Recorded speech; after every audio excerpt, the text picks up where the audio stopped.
Welcome, everyone. This is the first of 4 presentations in a new series designed to inspire parents, PEP Talks. Tonight's speaker is Lenore Skenazy, who will be speaking about free-range kids. I'm Tom Stolberg, and I'm the chair of the Vancouver International Children's Festival Board. And this series is something that the board has developed, hopefully, to inspire parents and to help us all become better at what we do with our kids. If you're tweeting about this event tonight, please use the hashtag PEPTalksVan. PEP Talks is a brand new speaker series presented by the Vancouver International Children's Festival. The first installment of this series will bring 4 compelling speakers to Vancouver tonight and once every month for the next 3 months to delve into the challenging and sometimes messy world of parenting today's millennial child. All events for this parenting educational program will take place here at the Vancouver Playhouse. Ticket prices are $35 per speaker, with the net proceeds going to the Children's Festival. Upcoming speakers are on Wednesday, April 10th, Dr. Cheryl Feinstein, who will talk about the adolescent brain. I have 2 teenagers and I'd love to know about the adolescent brain. She's the author of The Secrets of the Teenage Brain and Parenting the Teenage Brain, Understanding a Work in Progress. Cheryl will offer insights into dealing with those difficult teen years. On Wednesday, May 15th, Deborah McNamara will speak on the lost art of play. A Vancouver-based clinical counselor, Deborah will discuss how play is essential in developing independence, individuality, and the responsibility taking for our kids. And finally, on Wednesday, June 12th, Lisa Bloom will talk about raising smart kids in the new millennium. Lisa's 2 books, Think and Swagger, address the challenges of raising smart boys and girls against the backdrop of pop culture and peer pressure. This series is made possible thanks to the generous support of our sponsors, and I'd like to mention them now. Tonight's event sponsor is RBC Dominion Securities and RBC Asset Management. Thank you and welcome to RBC and their guests. Our series sponsors include the City of Vancouver, who have kindly donated this space, our media sponsor, the Georgia Strait, and our in-kind sponsors, Cathay Pacific Airways, who flew Lenore here in from New York. Cathay Pacific runs daily flights between Vancouver and New York City. And finally, our hotel sponsor, the Westin Bayshore. Please give our sponsors a hand and show your support by supporting their businesses.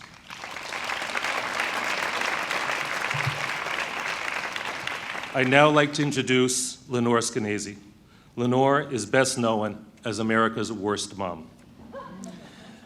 There will be a time to ask Lenore questions after a presentation, and she will be available in the lobby after the event to sign books. Be sure to stick around. Now, please join me in welcoming Lenore. Thank you. Thanks a lot, Tom. Thank you, Tom. Whoa, they didn't show me how bright these were going to be. Oh, God. Let's pretend it's the end. So thank you, Tom. Thank you, Vancouver International Children's Festival, and especially Catherine Carroll for inviting me here tonight, America's worst mom. Am I? It turns out if you Google America's Worst Mom, which I guess everybody can do now that they have their smartphones with them and they're all busy Twittering, you do find me there for 68 Google pages. Just 60. It's like everybody wants to be something in life.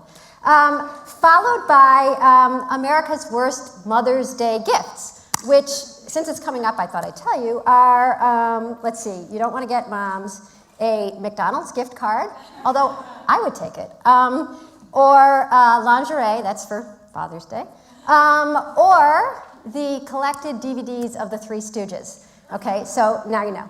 And now I begin my pacing because I'm standing here. So America's worst mom or not doesn't really matter. What matters is that I'm a mom, which means that I spend a lot of time talking to this is like I'm tanning up here. I'm going to end up like Snooki by then I really will be America's worst mom. That's not fair. She could actually be a fine mom. We don't really know yet. I mean, it's a little too soon to tell.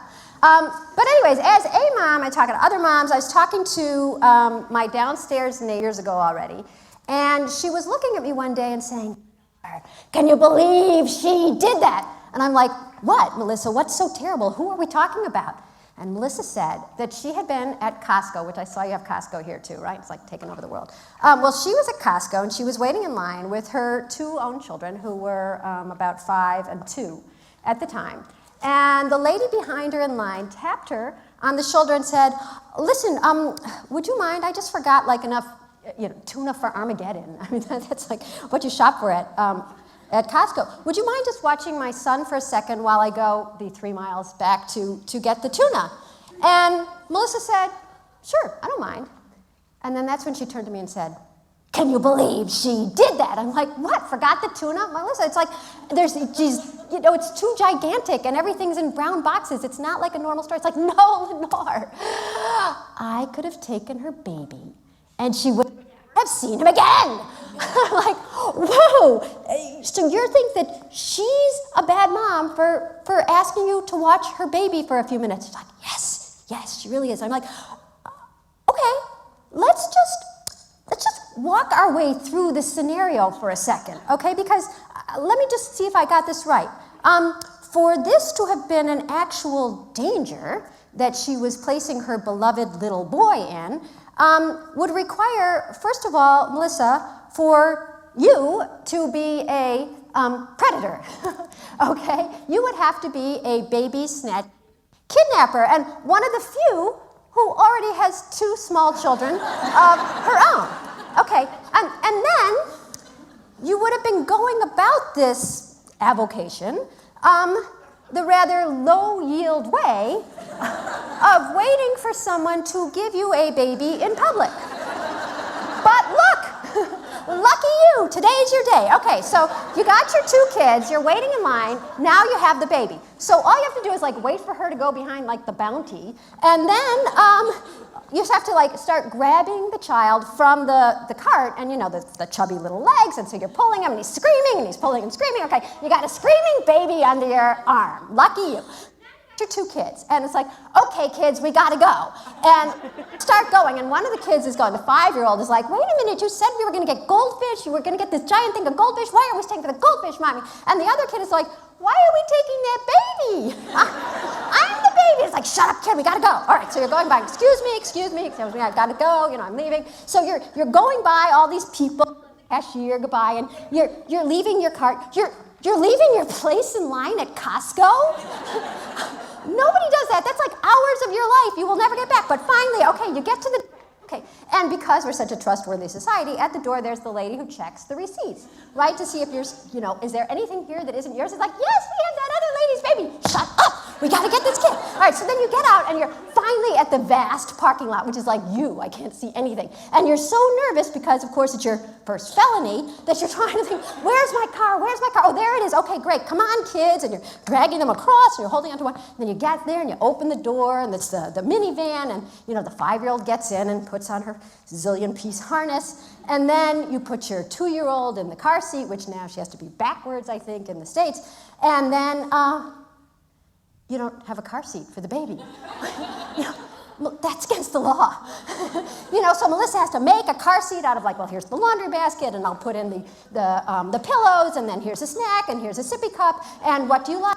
Watch, or are you more of a Dora fan? And then you're getting everybody else ready, and they're all eating their snacks, and they're listening to their music, and then you get in the front seat, you put your seatbelt, and you gun it across state lines to take that baby and your 2 kids wherever you're gonna go next. And that's when I asked Melissa, it's like, so who's crazy here? Is it the lady who thinks that her child could possibly be safe for a couple minutes without her own eyes directly upon her progeny? Or is it Melissa? But it turned out that Melissa had talked to a bunch of other friends, and they had all agreed that this woman had been extremely irresponsible, bordering on negligent, bordering on call up the child protective. So I, newspaper columnist, decided this is a strange parenting moment. I didn't realize that people were this nervous. I didn't realize, by the way, that guzzling my Starbucks right before coming here was going to make me quiet. But you'll adjust. You'll think it's New York. Oh, she's just New York. It has nothing to do with that Starbucks. Why did she get a large? But anyway, so the question was, who's crazy?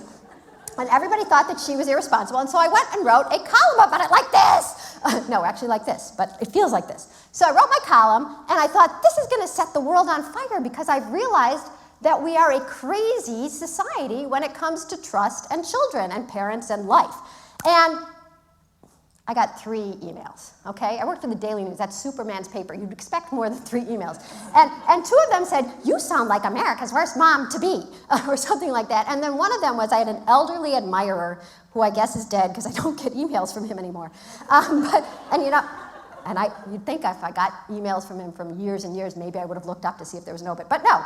Anyways, so he wrote, you're not crazy, but I'm crazy for Skenazy. And that was it. You know, the sum total of my impact on society. So years go by, and finally my younger son, and people don't realize I actually have 2 sons who didn't ride the subway. His name is Maury, and now I don't feel bad not mentioning him again. And I have a younger son named Izzy, who, when he was 9, now he's 14, still alive, asked me and my husband, Your mic's coming in and out. It is? Have you only heard half of what I said? Do I have to start again? I'm America's worst mom, and there's 68 Google pages, but really, you don't want to get a DVD of the Three Stooges, and then Melissa said she was going to watch the kid, but she was really crazy because the other woman trusted her. So anyways, who's crazy? Not me. And then I wrote his column, and then I got the 9-year-old. Here we are. Thank you. That's how I go over my notes when I'm downstairs, and then I try to scale it back. It doesn't work.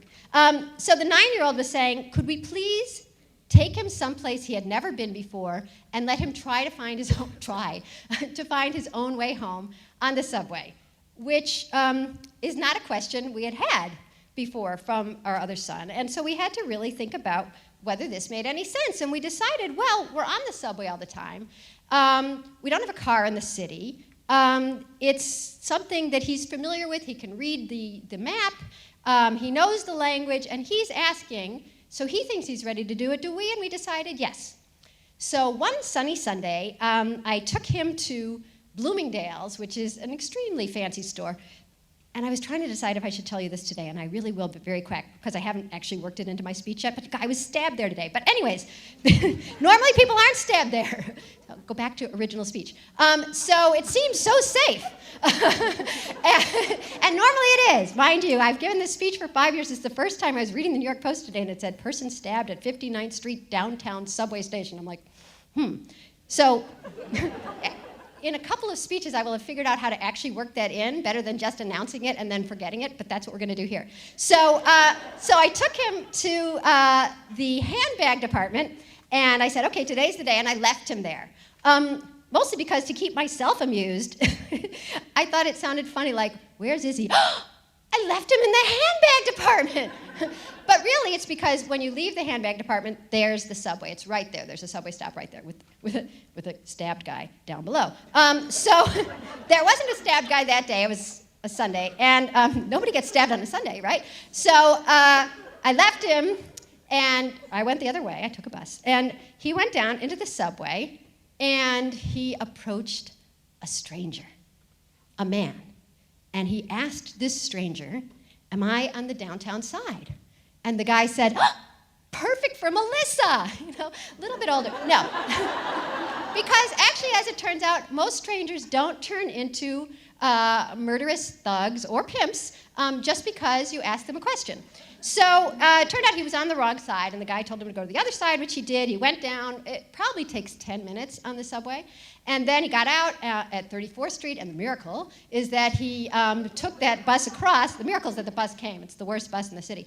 And then he ended up at our apartment building, thank God, and came upstairs, and he was just really happy. He felt like he'd finally done something a little bit grown up. And me, with my keen nose for news, honed by 14 years in the tabloid business, didn't write about it. Because it didn't seem like that big a deal. But a couple months later, when I was facing another deadline and I didn't know what to write about, and I'd had some conversations with other fourth grade moms about, the fact that Izzy had taken the subway. Oh, that's a little soon. I think you should wait till they're 28, said my friends. I said, well, what if I write about the Izzy taking the subway thing? Does that make a column? What do you think? And my editor, I had a new editor who's a woman, said, Yeah, that sounds like a nice local story. Yeah, local. Been to Australia twice. So I wrote the column, Why I Let My 9-Year-Old Take the Subway by Himself. And that night, so it runs in the paper, and that night, the phone rings at my house, and I pick it up, and it's a guy named Joey Boots. I'm like, well, I actually don't know anyone with a noun for a last name, who is this? And it turns out that he worked for the Howard Stern show. You guys know the Howard Stern show, right? Yes, okay. Well, why are you calling me? It's like, have you seen me? This is, I'm married, and the one time I danced around a pole, it was May 1st. There were ribbons, it was fine. I'm straight. There's nothing interesting about me that way. And it turned out that he said, no, I read what you wrote, and I thought Howard might be interested. I was like, ooh, well, okay. And I hung up the phone, and then the phone rang again, and it was the Today Show, which, do you guys get the Today Show here? It's like, oh, okay, because I was going to say it's like, and then I realized I didn't know what it's like, so I'm glad you know what it is. It's like breakfast television or something. So anyways, they were interested in this story too, and I hung up, and I thought, that's strange, because what story is interesting to both the Howard Stern show and the Today Show? And I thought, if I was having Kanye's baby, that would be it, but otherwise not. But it turned out that this story caught fire. And 2 days after the column, I was on the Today Show, I was on Fox News, MSNBC, and NPR, which is like your CBC. And while I was on the NPR show, which was a call-in show, one guy called, and he wanted to know why that woman, he couldn't even talk to me. I was this horrible pimp, right? So it was like, why that woman had wanted her son to have one day of fun and frolic that would probably end up with him, sodomized, murdered, thrown on the tracks, and eaten by rats, or whatever, something like that, when she could have tried to give him a long and happy life. I'm like, well, sir, 6 of one, half a dozen of another. And I do have that spare son at home, and I need material. I write a column every day. What do you think I'm supposed to do? And so the fact that somebody would think of me like this made me realize that, I really wanted to explain who I am, and I didn't realize I had a philosophy of child rearing, but it made me realize I did. And my philosophy is that I love safety.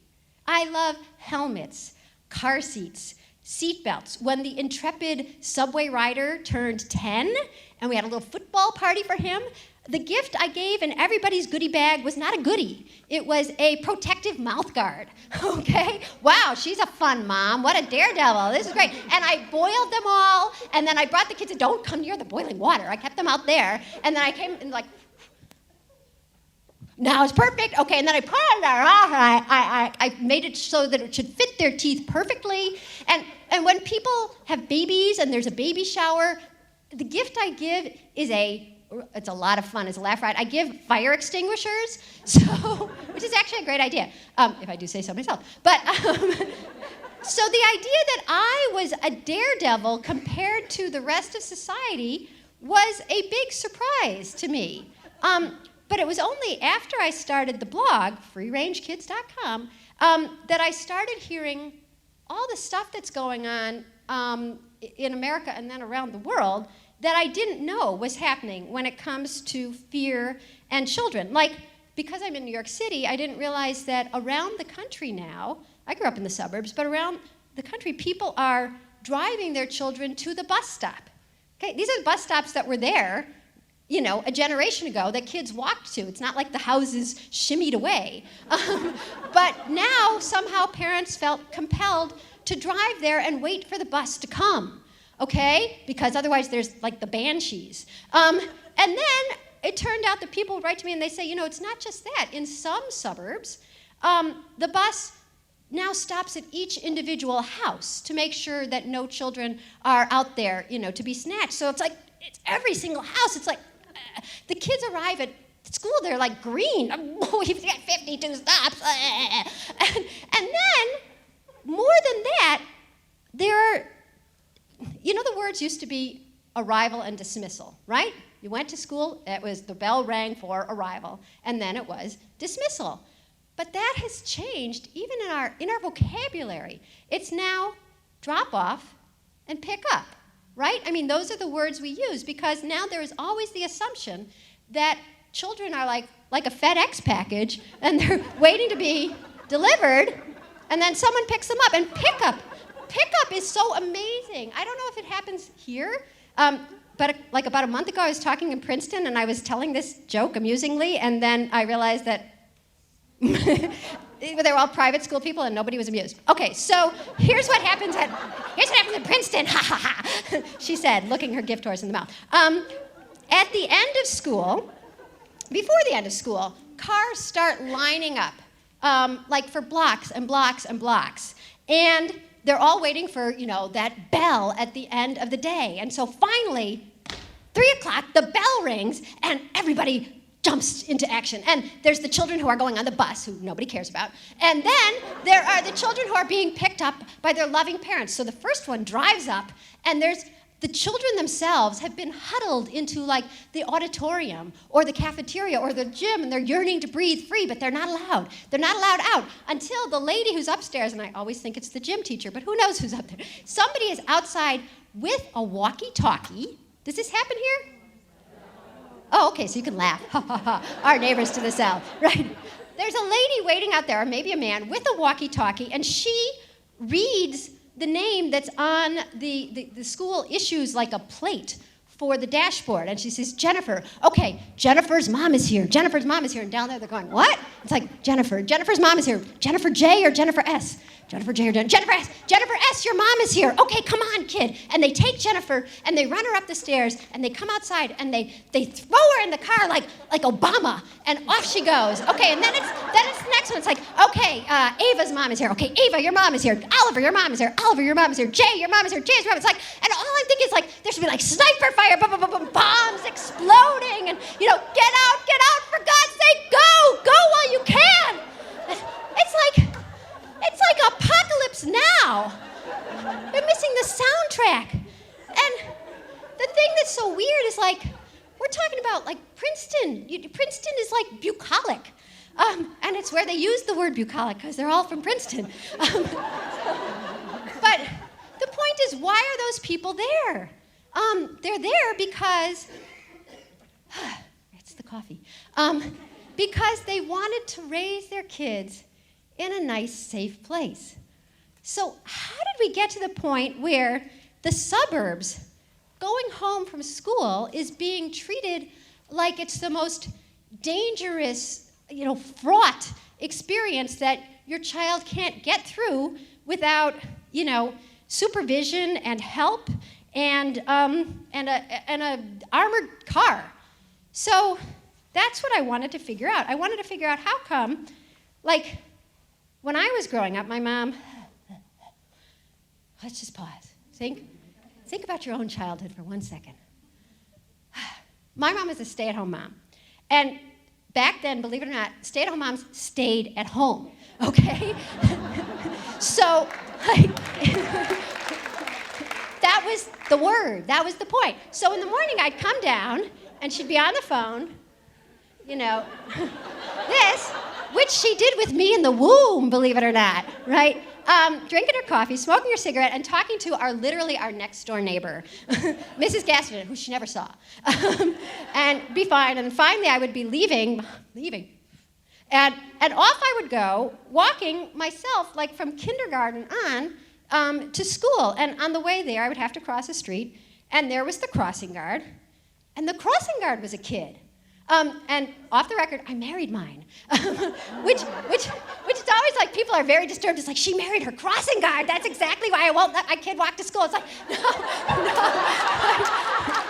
But he was a 6th grader, okay, when I was a 1st grader. He's still 5 years older. And then when you came home at the end of the day, and my mom was talking to Mrs. Gaston, then I would eat my cookies and milk, and then go out and play. Or not go out and play, or just sulk in my room. But the point is, a lot of kids did play. And so how did we get to the point where that is considered insanely negligent and possibly something that you should prosecute the mother for. How did we get so afraid, considering that even in your country, crime is down? Crime is down. You're on a 25-year crime low right now. And in my country, we're like a 40-year low. And in New York City, we're back to, well, actually all of America, the United States, is back to the crime level from before color TV, which is something people have a hard time believing, but it is. And your crime level is down, and you were always down. You're like pathetic crime-wise compared to my country. So do something about that. So how did we get so afraid? Well, so I'm a reporter. I went and did my research, and I came up with what I think are the 4 reasons that we are so much more afraid than our parents. And the first one is we have to blame who? Blame the media. See, I used to do this other way. That works. Okay, yes. Let's blame the media because the media deserve blame. When my mom was raising me, she couldn't have done this. Kaylee, Maddie, JC. She didn't have a picture in her mind of all these children who had been kidnapped.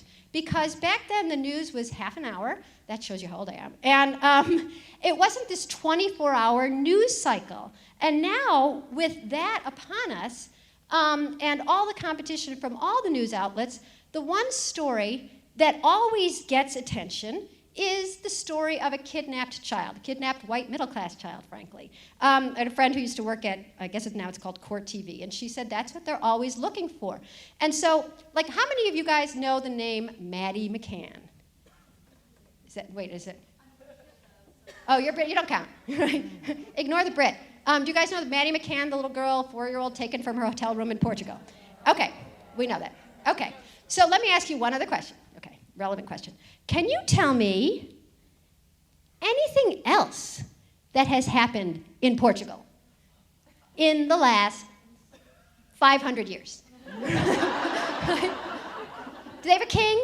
How are they doing? You know, who's their soccer star? You don't know. We don't know anything about that country except for the one precious fact in terms of television ratings, which is that a girl who had doctor parents was taken from her hotel room. Well, the same reason that, like, Columbus came here looking for saffron, this very small but very precious thing, we went there. We sent all our news crews there because that's the story that sells. And then that story gets resonated through the crime shows that come on and sort of twist things. I was telling somebody today, like, they did a story about Izzy. I mean, I think Law & Order did an episode based on Izzy, and that the guy was 9 years old, he had curly brown hair, and he told his mother that he really wanted to take the subway for the first time. Maybe it wasn't about Izzy. To me, it seemed a little suspicious. But so he takes the subway and he goes to school, and what happens on the way home? He's murdered. Yeah, and because murder is just not enough, it turns out that he's I hope I'm not ruining this for you on a rerun.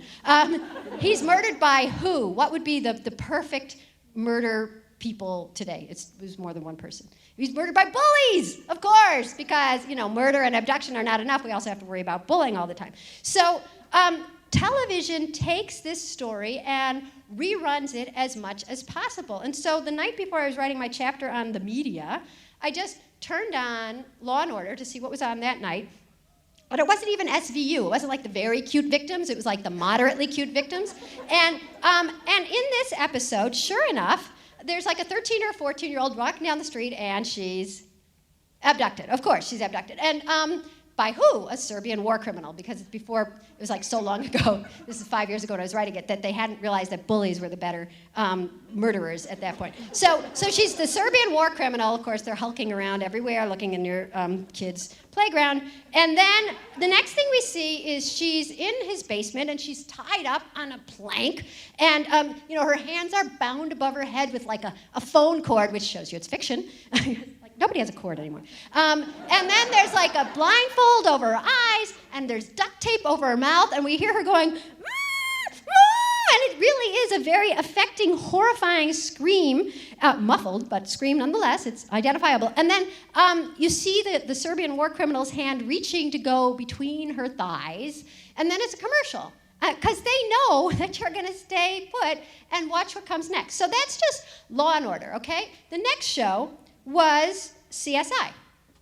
And on CSI, I could not follow the plot, but I'll go through it quickly, which was basically somebody was drowned in a pond, and they pulled him out, and there were maggots, and they had to count the maggots. And then the guy with the red hair was there, and I think he'd been in the pond too. It's getting low. But something bad had happened to him, but somehow he rose again, just like he did from Miami Vice, or whatever other show he was on. And then, he wasn't Miami Vice, I know, it's something else. Then somebody has a key, and somebody else wants the key, and no, you can't have the key, but I want the key, haha, you can't. I'm going to swallow the key, and then somebody else takes out a box cutter. Ha-ha, I got the key. It's like, wow, that's a little disgusting. But that was not the end. Then there was a lady in a hotel room, and she was being drowned in the bathtub, and she's held under the water for an inordinately long time going, and I think, I just heard that. It's like they're taking the same soundtrack, but she gets out, and you're like breathing, oh, thank God. She got out of the bathtub, but then her head gets shoved down again by the evil guy, maybe the guy with the key, I'm not sure. Under the water again. She breaks through, but she's so disoriented that she stumbles around the bathroom, and she ends up, she impales her breast on the towel hook. I swear to God, the towel hook, because they're so pointy, right? And so she's bleeding and she's gushing and it's a breast, so it's kind of exciting. And it's like, you're thinking like, oh, I just hate when I get out of the shower. I'm just all clean, and then there's the blood, and I need a new towel, and do I have to shower again because I'm like covered with this stuff? So that was just a night of normal entertainment. Really, it was a random night before I was writing the script, not the script, the book. So I found this really cool study by the Mayo Clinic that looked at the differences between 2 seasons of CSI Miami crime and 2 seasons of crime in real life to see if there was any difference. Guess what? There was. So they found 3 major differences. One being that, what was the first major difference? Oh yeah, that in real life, crimes are often committed by people who are drunk or high, right? They're just out of their minds, and they hit each other over the head with a bottle, and it's not great TV. So that's not often part of the plot on a television show, and certainly not on the Miami CSI. 2 is that in real life, minorities are really overrepresented as victims of crime, but not on TV because the advertisers want the white people. But the third thing that they found very different was the reason that I think we end up much more scared as parents is that in real life, and I think you're well aware of this, the vast majority of crimes against children are committed by people they know really well, close family friends, step-parent, whatever. And on TV, they're committed by strangers, right? So it starts feeling like your child is safe at home and unsafe the minute they walk out the door. And I really mean the minute, because 24/7, you can find a kid being kidnapped on TV, and it starts feeling like 24/7, our children are in danger. So that's how I think the media have affected us, just by putting this in front of our face so much. I have to tell you one fast anecdote, which is that last year, ABC just hired Elizabeth Smart. Remember Elizabeth Smart? She was, how do you guys know what's going on in our country? Right? She was the girl from Utah who was kidnapped and then eventually released. They hired her to be their special correspondent for kidnappers, right? So that means there's like 4 categories of news. There's news, weather, sports, and kidnapping. So no wonder it feels so common. It's, if it's weather, like there's a storm front coming in and there's another kidnapping. I mean, it just starts feeling like as common as, well, not as common as your rain, but as common as rain is where we are, which is like every couple days, not every single day. So that's one of the reasons is the media. The second thing that makes us so crazy is we're living in a litigious culture. And a couple years ago, Little Tikes, who make all those toys, all the plastic toys for kids, did a recall of their Little Tikes workbench because a kid had almost choked to death. I know I keep looking at you. You're right there. Sorry. It's like, oh, I'm on the Jumbotron. No, there's no Jumbotron.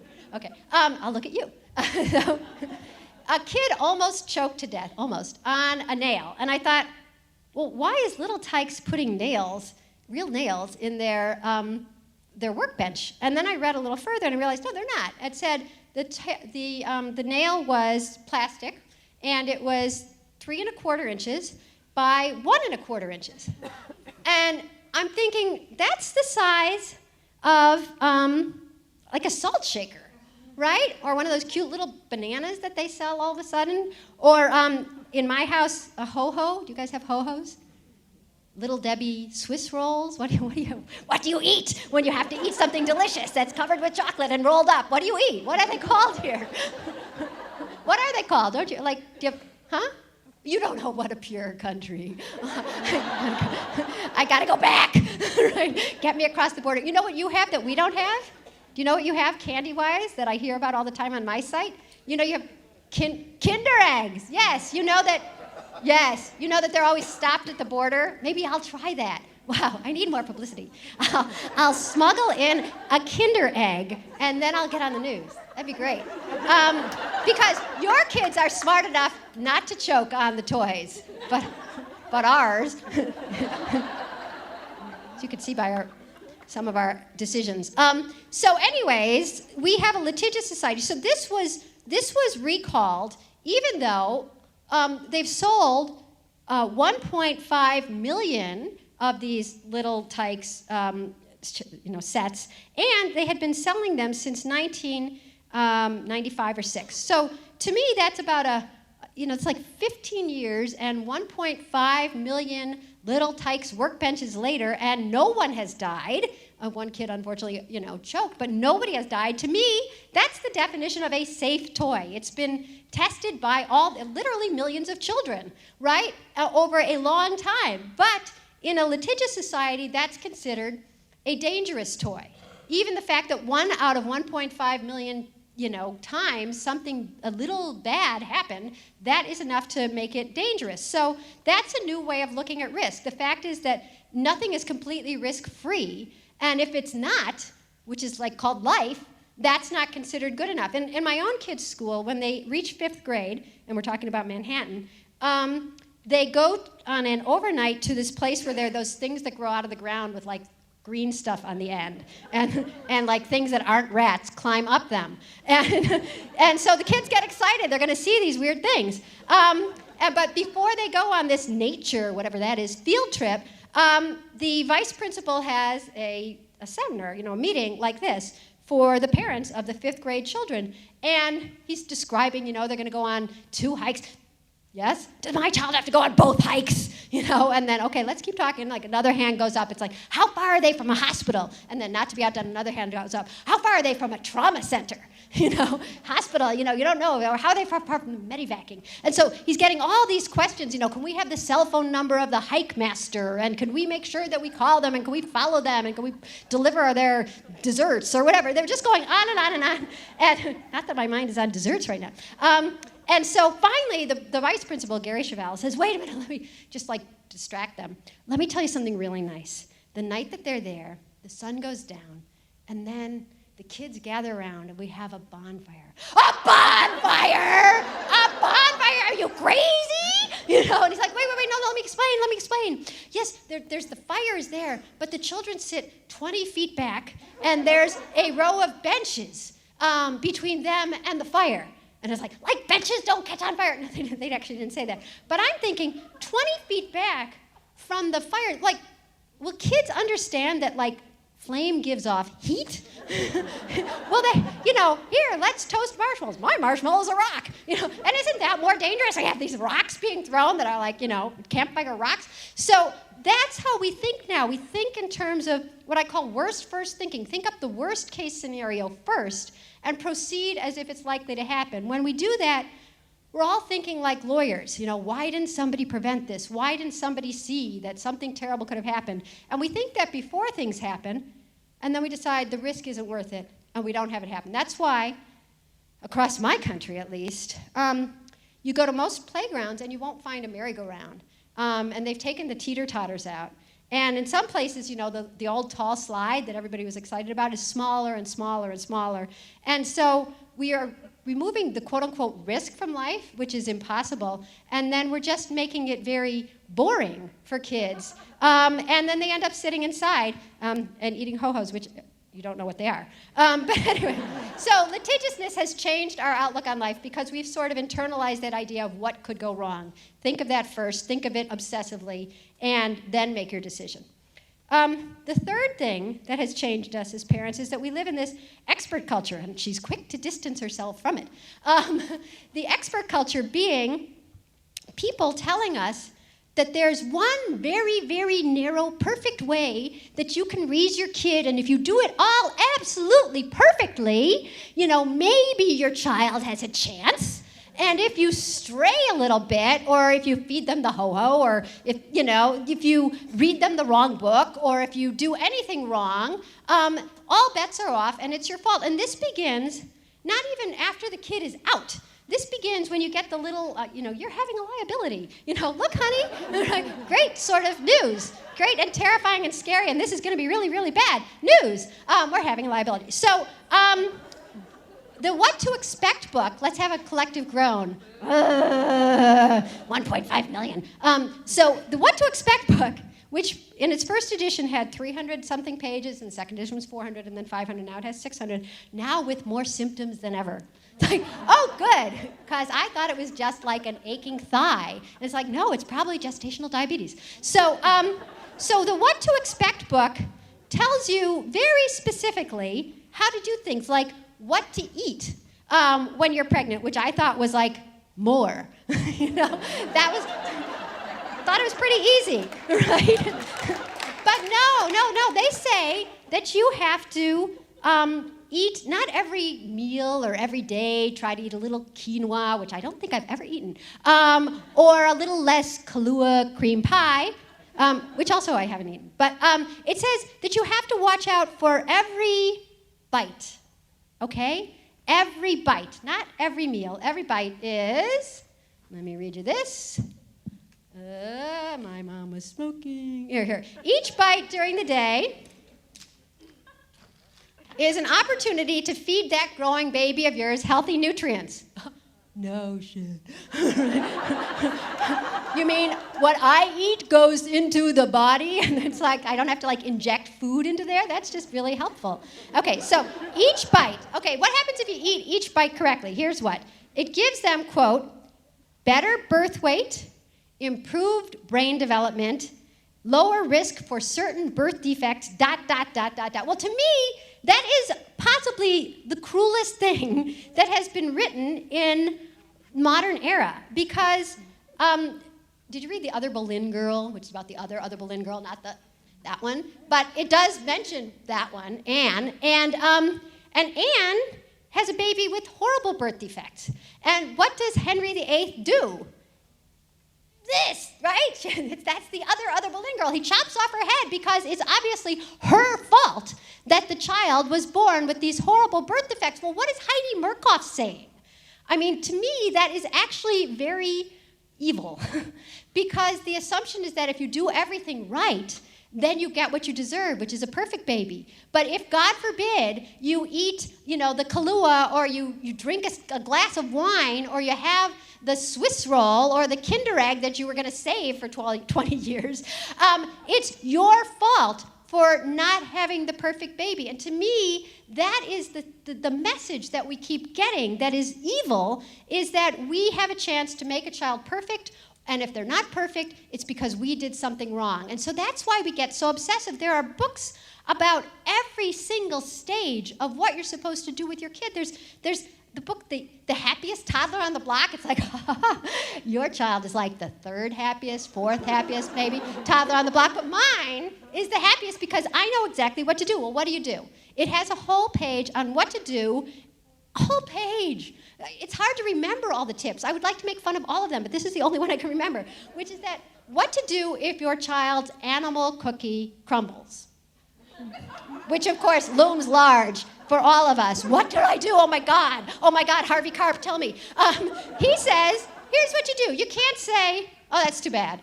You can't say, have another cookie, it's just a giraffe. You can't say, that's the way the cookie crumbles is an expression, and you're going to get used to it because we all say that in life. Just get used to cookie crumbled, it's okay. No. You have to get down on their level and do this. Sad, sad, sad, sad, sad, sad, sad. You have to, respectfully relate. And I'm like, Really? Because I would just give them another cookie. It seems so obvious. And I didn't have a cookie, I'd give them a candy bar. How do you like that, Heidi Murkoff? But there's lessons on how to do everything. One of the, I had fun. I looked through all these books when I was writing my book. There's a book on potty training that said like what to do, and I agree. I had a book on potty training when I was doing it too. It is hard, but this one actually recommended another 20 books on potty training and 6 videos, and it told you to do things like make up songs and stories and use spoon puppets. Spoons don't have to go to the bathroom, right? And then try to sing the songs and stuff while you're driving along. And I'm thinking like that's like worse than texting. It's like the spoon had to a potty and oh, but at least she knows not what to do in her diaper. So there's books like that, and then there was one other book that I had to make fun of. What was it? Oh, potty training. Oh yeah, there's a book that tells you how to talk to your child about the picture they drew at school, right? And so you can't go. I'll use Tom's speech. You can't go like, oh, that's really good. Why don't you just screw the kid over for life? That's really good. He's never going to do anything that good again if he thinks that that's really good. So you have just ruined him for life, right? You've just inflated his ego, and now he's afraid to take that next crayon step. But if you say, what is this? Is it a dog? Is it a roach? I can't tell. And it's like that, of course, is crushing to the soul because you haven't loved it, and clearly you don't love him. So what he says to do is to take the picture, whatever it is, and take your time examining it. It's like a sun in a house. Okay, so you've taken your time. Then you have to say something neutral but caring. So you say this, you say, oh, I see you drew the sun green. Idiot, not green, it's never green. That reminds me of the green shirt you wore on your birthday.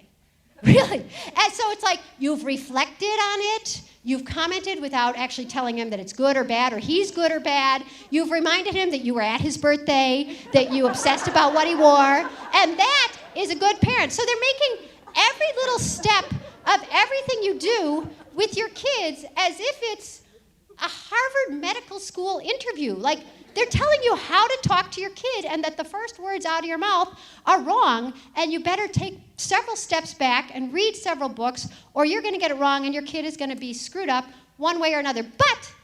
But now we get to, what time is it? If I have time, I'll read you one really funny thing. I'll read it afterwards if we have time.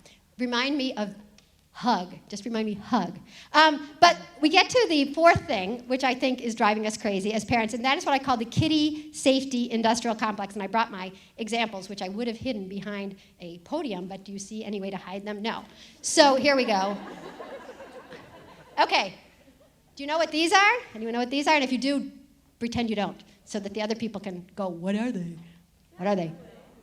Here, I'll throw them out in the crowd, but you have to give them back. What are they? Ask the wrong thing first. If you really know what they're. Do anyone have an idea? They're socks without feet. See, that's wrong. That's good. No. Some people think they're sweatbands. Those are baby knee pads. And I'm always happy when people laugh because it means there's some sanity left in the world. Baby knee pads, because you decided to decorate the nursery in crushed glass, which even I know. I'm America's Worst Mom. I know that's a bad idea. But somehow we've decided that, 3 million years of human evolution be damned, these children, this generation, is too delicate to survive crawling. And in some ways, I think this is just so obviously what's wrong with our society, because you don't want it to be comfy to crawl. You don't want, Mom, can I have a beer? You want them to want to get up on their feet, but no. One lady wrote to the website, One Step Ahead. It's like Joke Central. It's where I go to get all my material. One Step Ahead. You guys know it? No. Crazy. One lady wrote on the site that these were really good because they helped her child transition from the carpet to the Floor. Yeah, because that's really a difficult transition. I'm amazed that she did it. So here's the second item, and I need my little pads back. These are, ooh, careful, I could have been hurt. And I noticed, since I've watched Sesame Street, this is just one. Something is missing. There we go. Thank you. Now I feel complete. Here's my hug thing you have to ask me about later. Okay, so these are table toppers. Table toppers are disposable placemats made by Disney, and Disney would never make anything you didn't need. And it says they are eco-friendly, except for the fact that they exist. And here's what they're used for, okay? These table toppers provide, quote, on-the-go protection from germs, dirt, and cleaning chemicals on restaurant and food court tables. Let's read that slowly. On-the-go protection from germs, dirt, and cleaning chemicals. So that means that if you come to the food court and you're scraping off the burrito from 3 days ago, that will be protected. You'll be protected from that. But God forbid somebody came through and swabbed it and made it all clean and shiny. Well, you've got to be protected from that too, because that's a cleaning chemical. So basically, Disney is telling you that your child is in danger no matter what. Your child is in danger all the time. Clean or dirty, doesn't matter. They're equally bad. That's how we go crazy, right? We're told that our children are in constant danger. And speaking of which, here's my very favorite prop. What is this? I can't understand you. One person. Yeah, but you're supposed to say it's a rubber duck, and then I'm supposed to say, oh, it's not just a rubber duck. Huh. Kinder egg for brains. This is, okay, you were right. It is the baby bathwater temperature duck, okay?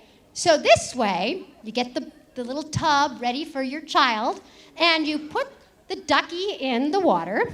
You wait a few minutes. You can be praising your kid's picture in the meantime. Wait a few minutes, and then you take it out. You turn it upside down, and if the word hot appears on the duck's bottom, then, and only then, do you know if the water is scalding or not? Because you couldn't possibly put your hand in and then if you pull it out and all that's left are the bones, right? And there's something swirling around and it smells like chicken soup, that you couldn't possibly do it yourself, except that, let me read the instructions, okay? Because here's what we have. I'm sorry, I'm supposed to stay here. I'm reading the real instructions. Actually, I ask people to do this, and then it always turns out that nobody can read without their reading glasses. Is there anybody who can read English in the first row? Like you? Here. I just want you to read the one sentence that begins, after caution, it says adult. Can you read where it says adult? Okay. Yeah? Adult should always place hand in bath water to test the temperature before placing baby in the tub. Wait a second. So what is this duck doing? What purpose does this duck have? I'll tell you what this duck is doing. He's fucking with your mind, okay? He's here to drive you crazy, to make you think that you are too stupid or possibly too cheap to know what water is good for your daughter or your son and whether you're going to scald them or not. All these products are out to convince you that your child cannot make it from one day to the next safely without you buying something, doing something, reading something, taking a class, or enrolling them in Gymboree, okay? You always have to buy something. The marketplace is out there to make you worried about your kid so that they can make you relax about your kid by buying something. So, what happens in a society like that? Well, we end up being very, very afraid for our kids, from the predator fear on down to products and just everyday life. What's the effect? I'll read you a letter, I think. Yeah. All right. This is a letter I got a couple years ago. Quote, "Dear free-range kids, I'm 15 right now and get pretty much no freedom. I'm limited to what's inside the house and the backyard. I can't even go as far as the sidewalk. I might be abducted or killed. He put it in quote marks. I used to walk to a bus stop, but my dad said it was too dangerous, so he started driving me there, and eventually he just started driving me to school. Today, after playing video games for 2 hours or so, I went downstairs and realized the only things I could do there were eat and watch TV. Watching TV, playing video games, and eating junk food are fun and all, but after even just a few days, it gets old. I've been on winter break for half a week now. I don't want my kids, if I ever even have kids, to live like me at all. That's a kid, okay?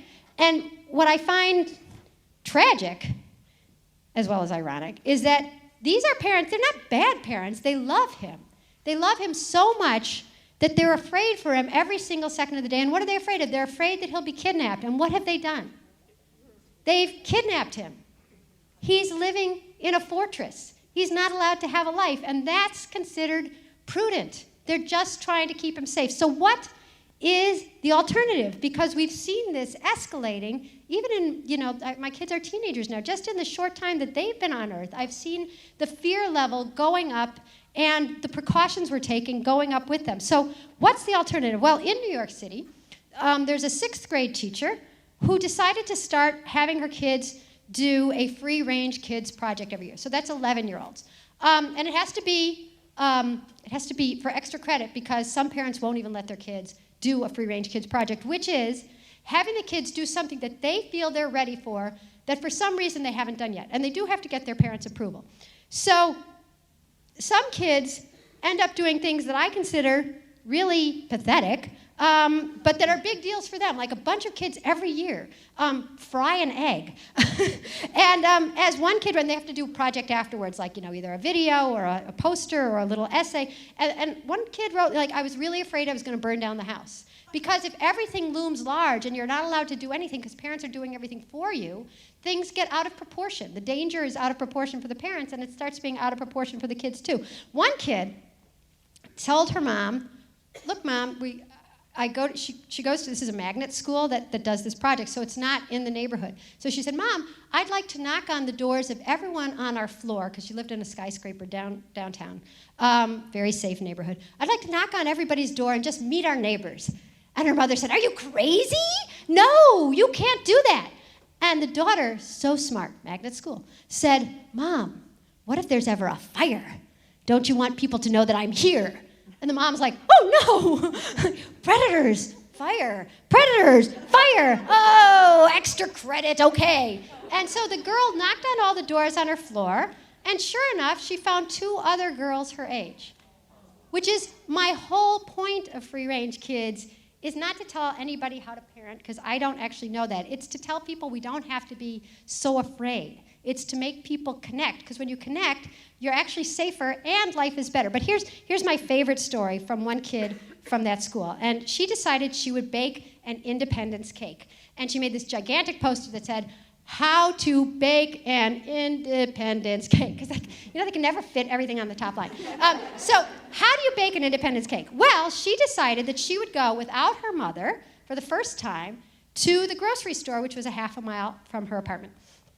And so the big day came, and she was walking there, and she said, quote, because she did it on the poster, on my way there, everyone looked angry, like they were going to reach out and snatch me. Believe me, getting there was no picnic. So she's walking there, and she's surrounded by scary, evil-looking people. And she's very nervous. And I don't blame her, because she's always been told that she shouldn't do this yet. But now she is, first day. And she gets to the grocery, and then, the grocery takes over. You got to go up and down the aisles. When you're not there by yourself, when you're always there with your mom, you don't know where everything is. So you got to find the eggs, and the flour, and the butter, and the sugar. And finally, she's checking out, and the lady behind her says, excuse me, would you mind looking after my... No, you'll never get out of here. No. She's checking out. She pays for it with her own money, her allowance money, because she really wanted it to be an independence cake. And then she's got her bags, and she's walking home, and she says, quote, the way home seemed much shorter and more pleasant because I was already used to the walk. And that is my point. That is my point. You could give her baby knee pads and Kumon and SAT prep and classes and helmets for when you're toddling and trophies for when you come in 9th place. But really what kids want and deserve is to be part of the world. They're so much happier, they're confident, and it has always been their gift to have the world. It's only us, only our generation that has decided to keep them from it. And that's why I'm asking you tonight and from now on to raise free-range kids. Thank you very much.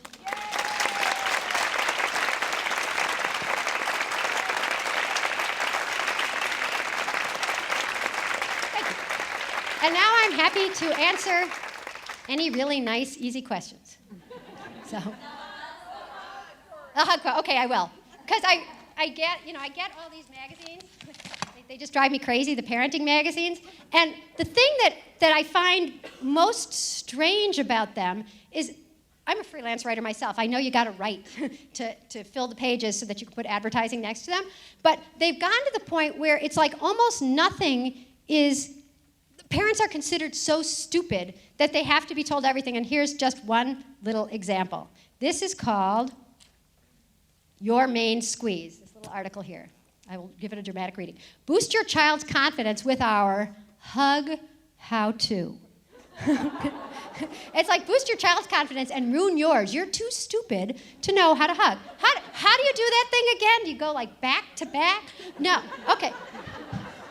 Trying to catch your little one in an embrace may seem a daunting task. Daunting? I've never done it. But hugging has more benefits than an expression of love. Thank God, because otherwise, what a waste of time. Quote, it boosts your kiddos, they must like me because they're writing like I'm a kid too, kiddos' self-confidence too. Quote, oh good, an expert. Hugs show children that they are loved and appreciated, not because of something they did, but because of who they are, says Edward R. Christopherson, PhD, clinical psychologist at Children's Mercy Hospitals and Clinics in Kansas City. So thank God we've had a PhD explain to us why we should hug these annoying little people who have come to live with us. Oh wait, but how do I do it right? I want to do it really right, because otherwise I could end up like Anne Boleyn. It says, the perfect formula, get down to your little one's level. Wait, all right. Okay. And wrap him in both arms with chests touching. Okay. Why? That symbolizes a heart-to-heart, says Andrea Weiner, education doctorate, author of More Than Saying I Love You, 4 Powerful Steps That Help Children Love Themselves. Okay. And try to hold the hug for about 3 seconds. All right? 1, 2, okay. Because any more and your bambino will be wriggling away before you can say, and this is the part that really kills me, but it doesn't work as an oral joke, XOXO. It's like, how do you say XOXO? So that's it. It's just a little thing. And I think this is something you can take home. It's some practical advice. People always say, you don't give any practical advice. Here's practical advice. You can practice it, and I have a feeling, give yourself a couple months, and you're gonna be expert huggers, okay? And your children are gonna be different. They're gonna appreciate you now, and they're gonna love themselves, because now they've realized that you love them for who they are, okay? So that's just a little help. Okay. Thank you for letting me do that. I only did it with the Princeton people before, so this is a new part of the thing. Okay, now I'll answer a non